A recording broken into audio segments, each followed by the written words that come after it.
Mariah never planned to fall in love that day. It started like most ordinary afternoons on campus.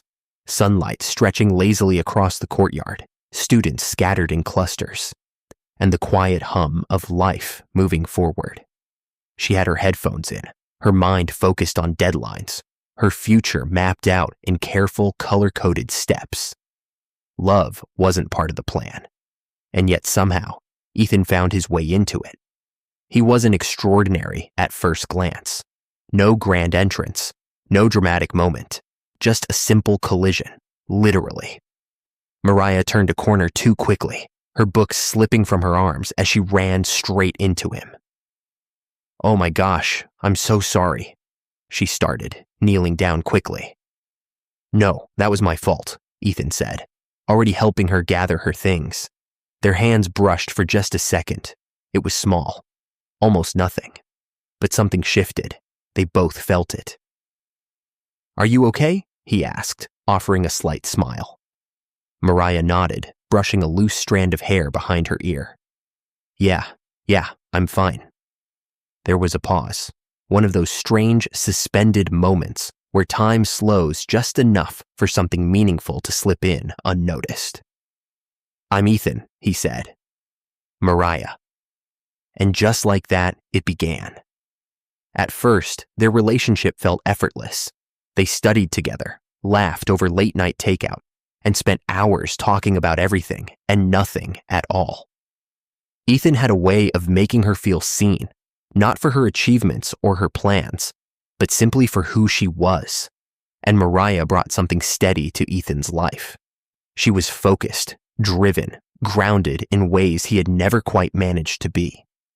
They balanced each other, or at least that's what they believed. But beneath the surface, there were things neither of them addressed. Faith, for one, was almost non-existent in their relationship. They both believed in God in a distant, abstract way, the kind of belief that stays quiet, tucked away, never really influencing decisions or direction.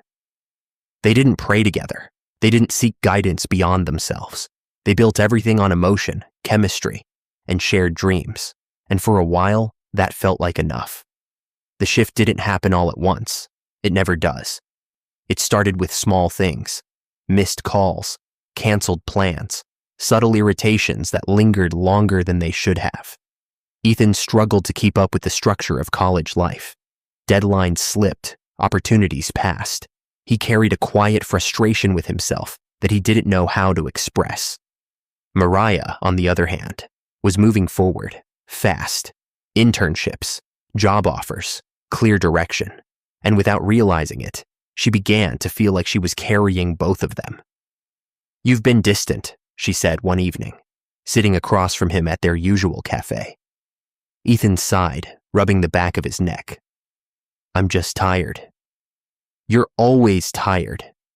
And you're always pushing," he shot back, sharper than he intended. The words hung between them. Mariah blinked, caught off guard. "I'm not pushing. I just care." "I know," he said quickly, his voice softening. "I just feel like I'm always falling behind you." That was the first time he said it out loud, and instead of bringing them closer, it created a space neither of them knew how to bridge. Over time, that space grew. Mariah started taking on more responsibility, not just in her own life, but in their relationship.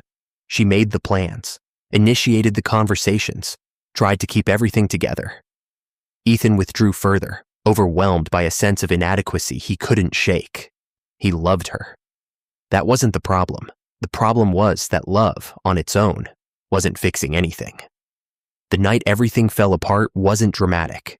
No screaming, no broken glass, no final explosive moment, just exhaustion. They sat in silence in Mariah's apartment, the weight of everything unspoken pressing down on them. "I don't think this is working," Mariah said finally. Ethan didn't respond right away. Not because he didn't care, but because a part of him knew she was right. "I don't want to lose you," he said quietly. Mariah's eyes filled with tears. "I don't want to lose you either, but I feel like I already am." That was the truth neither of them could ignore. They had been drifting for a long time. This was just the moment they admitted it. Maybe we need time, she continued, to figure things out, individually. Ethan looked down at his hands. Time. It sounded temporary, but it felt permanent. Yeah, he said softly. Maybe we do. There was no argument, no attempt to fight it. Just two people sitting in the quiet realization that love, at least the way they had built it, wasn't enough. When Ethan walked out that night, he didn't look back. Not because he didn't want to, but because he knew if he did, he might not leave at all. Mariah stood by the window long after he was gone, watching nothing, holding everything. In the days that followed, the absence felt louder than any argument ever had. No good morning texts, no late night calls, no one to share the small, meaningless details that somehow made everything feel meaningful. Mariah filled her time with work, convincing herself that productivity could replace pain. Ethan did the opposite. He slowed down, drifted, avoided. They coped in different ways, but the emptiness was the same. Neither of them understood it yet. But their breakup wasn't just about stress or timing or miscommunication. It was about foundation. They had tried to build a future without inviting God into it. And when the storms came, as they always do, there was nothing strong enough to hold it together. But what felt like an ending wasn't the end, not even close. Because sometimes, when things fall apart, it's not destruction, it's redirection. And neither Ethan nor Mariah knew it yet. But God was already working in the space between them. The silence after a breakup has a way of stretching time. For Mariah, days felt longer. Not because she had less to do, but because everything she did now carried an echo. Every Provichny routine reminded her of Ethan, the coffee shop on 5th Street, the bench near the campus library. Even the songs on her playlist felt like they belonged to a version of her life that no longer existed. She told herself she was fine. She had to be. Her schedule didn't allow for anything else. Mariah threw herself into work with an intensity that surprised even her. Early mornings turned into late nights. Her planner was filled down to the minute. Meetings, deadlines, goals, progress. That's what she called it. But progress, she quickly realized, didn't quiet the ache. Ethan's world looked completely different. Where Mariah filled every space, Ethan avoided them. His apartment felt unfamiliar now.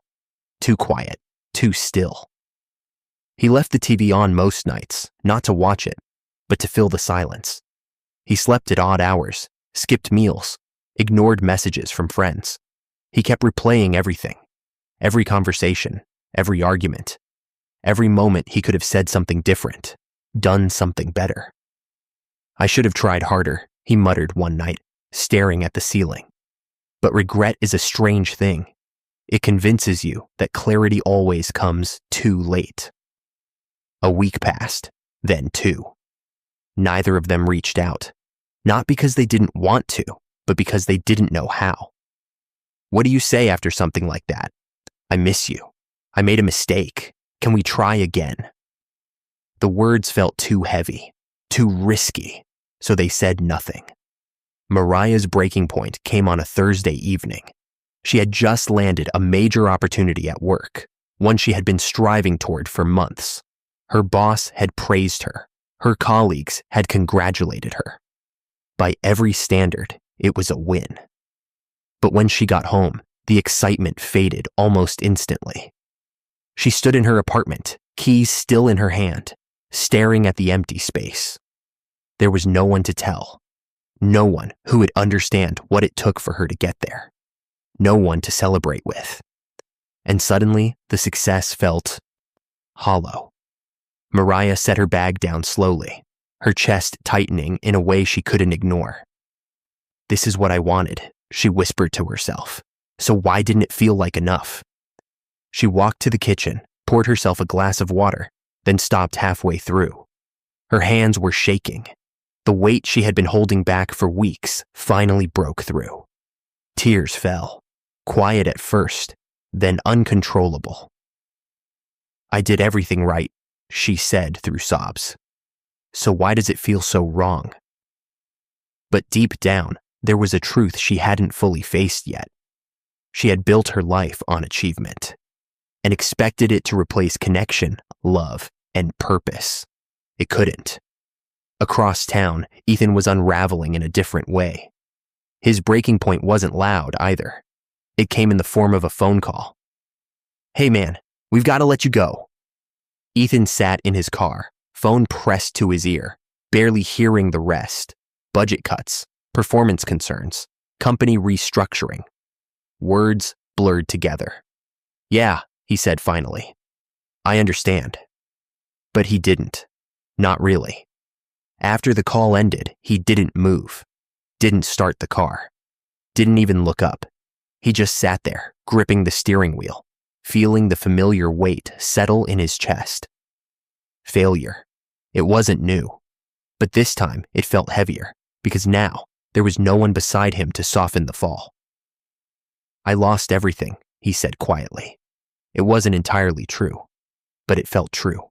Mariah was gone. His job was gone. His direction unclear. And for the first time, Ethan allowed himself to ask a question he had been avoiding. What am I actually building my life on? He didn't have an answer. Days turned into weeks, and slowly, the emotional distance between them became something more permanent.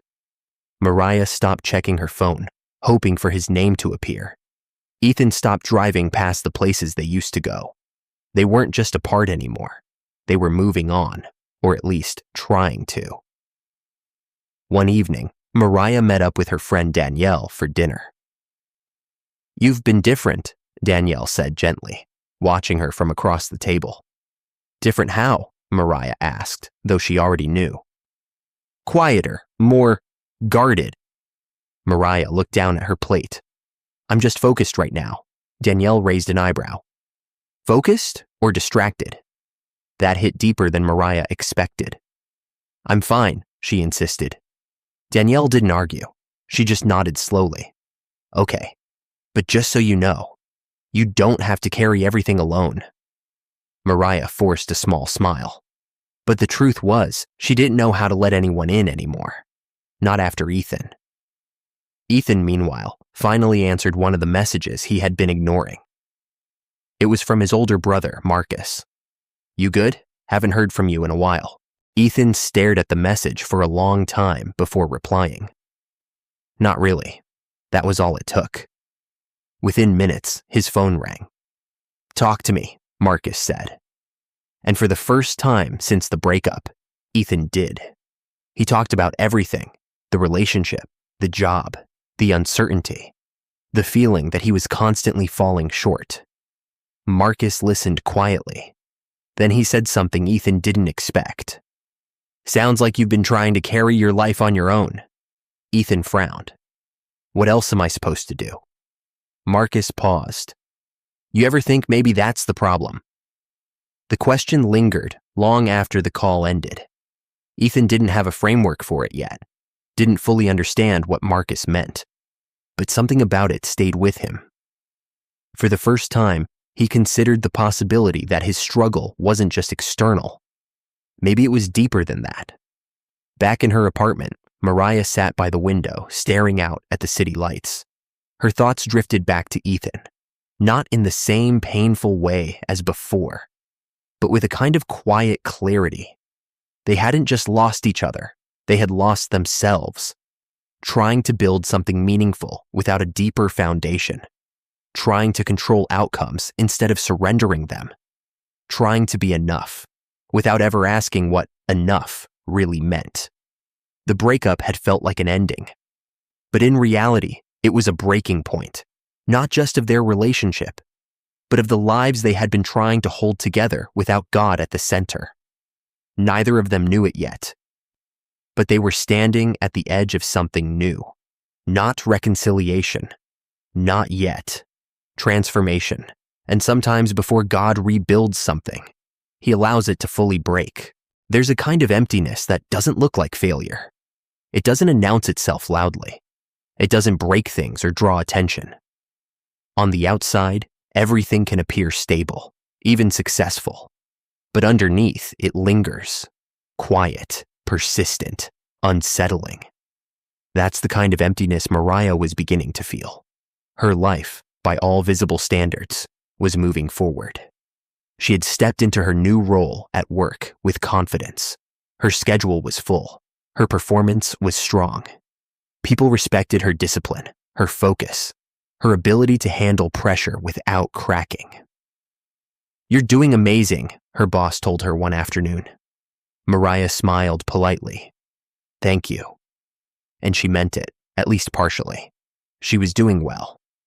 But something about the praise felt disconnected, like it was landing on a version of her that wasn't fully real. That night, she stayed late at the office, not because she needed to, but because going home meant facing silence. Around 9:30 p.m., the building had mostly emptied out. The usual hum of activity had faded, replaced by the soft buzz of fluorescent lights and the distant sound of traffic outside. Mariah leaned back in her chair, staring at her computer screen. Her work was done. There was nothing left to distract her. And for the first time that day, her thoughts caught up. "Is this it?" The question came out of nowhere, but it settled in quickly. Is this what I've been working toward?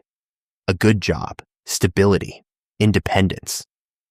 She had told herself that if she could just get here, if she could build a life on her own terms, everything would feel right, complete. But sitting there in the quiet office, she felt anything but complete. She shut her laptop slowly and gathered her things. The drive home felt longer than usual. No music, no phone calls. Just the sound of her own thoughts filling the space. When she walked into her apartment, the stillness greeted her immediately. It wasn't new, but tonight it felt heavier. Mariah dropped her keys on the counter and stood there for a moment, unsure of what to do next. There was no urgency, no plan, no one waiting, just time. And the uncomfortable realization that she didn't know how to sit with it. She turned on the TV, letting background noise fill the room. Then she scrolled through her phone, social media, emails, news, anything to avoid the quiet. But none of it helped, because the emptiness wasn't around her. It was within her. Across town, Ethan was experiencing a different version of the same void. Where Mariah's life was structured and full, Ethan's felt scattered and uncertain. Losing his job had shaken him more than he wanted to admit. Not just financially, but internally. Work had been one of the few things giving him direction. Now, even that was gone. His days blurred together. Wake up late, scroll through job listings, apply half-heartedly, get distracted, repeat. There was no rhythm, no sense of progress, just a constant feeling of being stuck. One afternoon, Ethan sat at his kitchen table with his laptop open, staring at a job application he had been working on for over an hour. He hadn't typed anything new in the last 20 minutes. "I don't even know what I'm doing," he muttered. The frustration built quickly, not just at the situation, but at himself. He closed the laptop abruptly and pushed it away. "What's wrong with me?" he said out loud. It wasn't really a question. It was a confession. Ethan stood up and paced the room, running his hands through his hair. He thought about Mariah, not in the same way as before, not with longing or regret, but with a kind of clarity. She had always been driven, focused. She knew where she was going. And he didn't. That difference had always been there, but now, without the relationship to soften it, it felt impossible to ignore. "I wasn't enough for her," he said quietly. It was a conclusion he had been avoiding, but now it felt undeniable, and the more he believed it, the deeper the emptiness grew. That evening, Ethan did something he hadn't done in a long time. He went for a walk, No destination, no plan, just movement. The air was cool, the sky fading into shades of orange and blue. People passed by. Some alone, some in groups. Some laughing, some distracted. Life moving forward, while he felt stuck in place.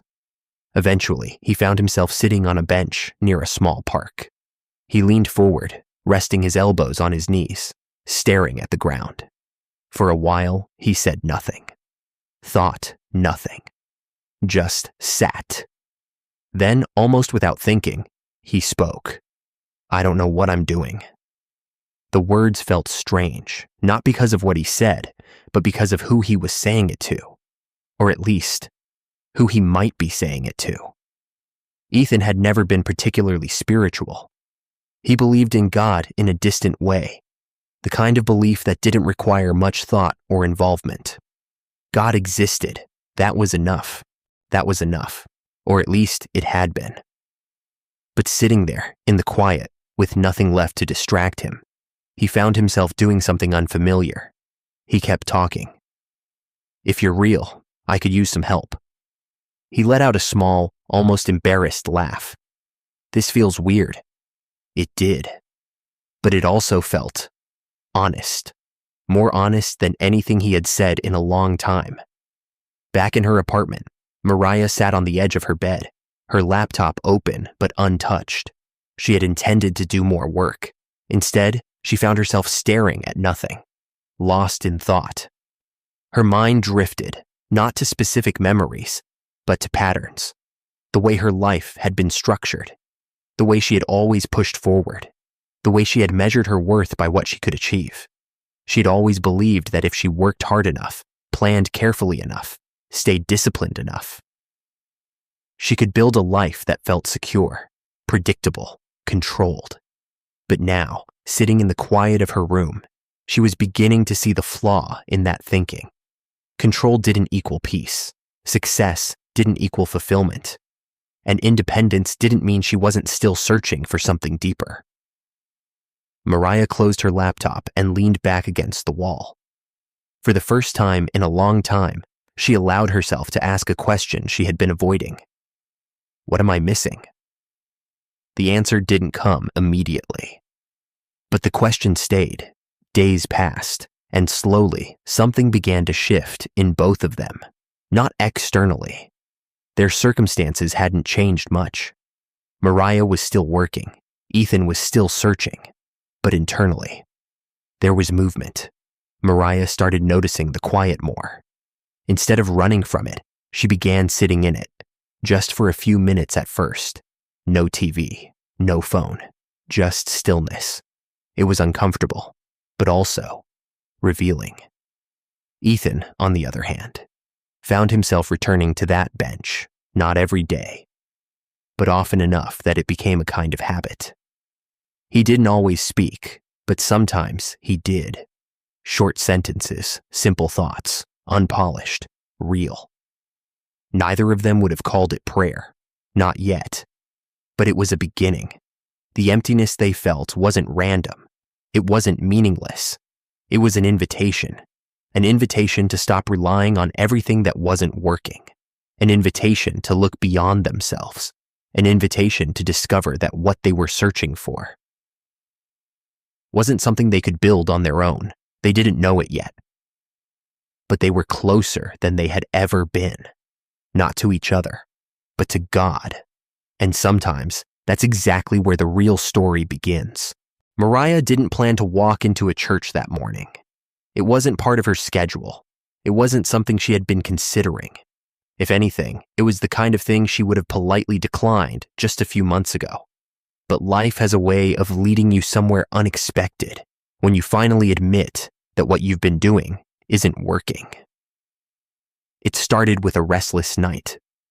Mariah had gone to bed exhausted, hoping sleep would quiet the thoughts that had been building all week. But instead of rest, her mind stayed active, replaying conversations, questioning decisions, circling around that same persistent feeling. Something is missing. She turned over, glanced at the clock. 3:17 a.m. With a sigh, she sat up, pulling the blanket around her shoulders. "Why do I feel like this?" she whispered into the quiet. There was no immediate answer, just silence. But for the first time, the silence didn't feel empty. It felt waiting. By morning, she was still unsettled. She moved through her routine automatically, brushing her teeth, getting dressed, making coffee. But her mind wasn't in it. Normally, Sundays were her reset days. Time to plan, organize, prepare for the week ahead. Control. But today, even that felt off. She stood in her kitchen, coffee in hand, staring out the window. And then, without overthinking it, she said something she hadn't said in a long time. "God, if you're there, I need something." The words felt unfamiliar, not because she didn't believe in God, but because she had never really needed him before, or at least she had never allowed herself to admit it. She set her coffee down, grabbed her keys, and walked out the door. No clear destination, just movement. As she drove, she passed a small church she had seen dozens of times, but never noticed. Not really. It wasn't large or impressive. Just a simple building with a modest sign out front. "Come as you are." Mariah slowed slightly, then kept driving. A few seconds passed. Then something in her stirred, not a voice, not a dramatic feeling, just a quiet thought. Turn around. She exhaled slowly, gripping the steering wheel. "This is weird," she muttered, but still. She turned the car around. The parking lot wasn't full. A few cars scattered across the spaces. People walking in casually. Some dressed up, some not. Normal. Unassuming. Mariah parked, but didn't get out right away. Her heart was beating faster than it should have been. "What am I doing?" she whispered. She wasn't a church person. She didn't know what to expect. And for someone who liked control, walking into the unknown like this felt uncomfortable. But staying the same had started to feel worse. So she stepped out of the car. The building was quiet as she entered. Soft music played in the background. People greeted each other with easy smiles, nothing forced or overwhelming. No one rushed her. No one questioned her. A woman near the entrance gave her a warm nod. "Good morning." Mariah returned a small, uncertain smile. "Hi." And that was it. No pressure, no expectations. She slipped into a seat near the back, close enough to observe, far enough to leave if she needed to. The service began simply, music first. Not loud or flashy, just honest. People singing with eyes closed, hands raised or resting at their sides. Mariah watched quietly. There was something different about it. Not performance, not perfection. Just sincerity. Then the message began. The pastor stepped forward, his tone calm but steady. "Sometimes," he said, "we spend our lives trying to hold everything together. Our careers, our relationships, our identity." Mariah's attention sharpened. We tell ourselves that if we can just manage it all, control it all, we'll finally feel at peace. She felt her chest tighten slightly. "But the truth is," he continued, "peace doesn't come from control." A pause. "It comes from surrender." Mariah's breath caught. The word felt foreign. Surrender. That went against everything she believed, everything she had built her life on. The pastor continued. "Some of you are tired, not physically, but spiritually. You've been carrying things you were never meant to carry alone." Mariah stared straight ahead, her thoughts suddenly still. "You've been strong for so long, independent, capable. But deep down, you know something is missing." Her eyes began to fill with tears, not dramatic, just quiet, unavoidable. "This isn't about failure," he said gently. "It's about invitation." He let the words settle. God isn't waiting for you to have everything figured out. He's asking you to come to him as you are. Mariah didn't move, couldn't. Because for the first time in a long time, she felt seen, not for her achievements, not for her strength, but for the parts of her she kept hidden, the tiredness, the pressure, the quiet emptiness she couldn't explain. By the time the service ended, Mariah hadn't said a word, but something inside her had shifted. She stayed seated for a moment as people began to leave, processing, feeling, trying to make sense of what had just happened. "This doesn't make sense," she whispered to herself, but at the same time, it made more sense than anything she had felt in months. Eventually, she stood and made her way toward the exit. But before she reached the door, the same woman from earlier approached her. "Hi," she said gently. "I don't think I've seen you here before." Mariah hesitated, then nodded. "Yeah, it's my first time." The woman smiled warmly. "I'm glad you came." Mariah wasn't sure why, but that simple sentence hit deeper than expected. "Me too," she said quietly. And for once, she meant it. Outside, the air felt different, not because anything around her had changed, but because something within her had. She sat in her car again, hands resting on the steering wheel. But this time, the silence didn't feel heavy. It felt peaceful. "I don't really understand this," she said softly. A pause. Then, "But I think I want more of it." That was the beginning. Not a dramatic transformation, not instant clarity, but a step, a small, intentional step towards something deeper. Over the next few weeks, Mariah kept going back, not out of obligation, but out of curiosity and something more. She started listening more carefully, taking notes, asking questions she had never asked before, about faith, about purpose, about what it meant to truly trust something beyond herself. And slowly, piece by piece, her understanding began to grow. She learned that faith wasn't about having all the answers. It was about trusting God even when you didn't. She learned that surrender wasn't weakness. It was freedom. And most importantly, she began to realize that the emptiness she had been feeling wasn't something to ignore. It was something that had been pointing her here all along. One evening, sitting alone in her apartment, she did something new. She prayed, not out of desperation this time, but out of intention. "God," she began, her voice steady but soft. "I don't know everything yet. I don't have it all figured out." She paused, "But I know I need you." Tears slipped down her face, gentle, not overwhelming. "I've been trying to do life on my own, and it's not working." Another pause. "So, I'm letting go." The words weren't perfect. They weren't rehearsed, but they were real. And in that moment, Mariah wasn't just searching anymore. She was beginning to find, not answers to every question, not solutions to every problem, but something deeper, something steadier, a relationship with God. And though she didn't fully understand where this path would lead, for the first time in a long time, she wasn't afraid of the unknown because she wasn't walking into it alone.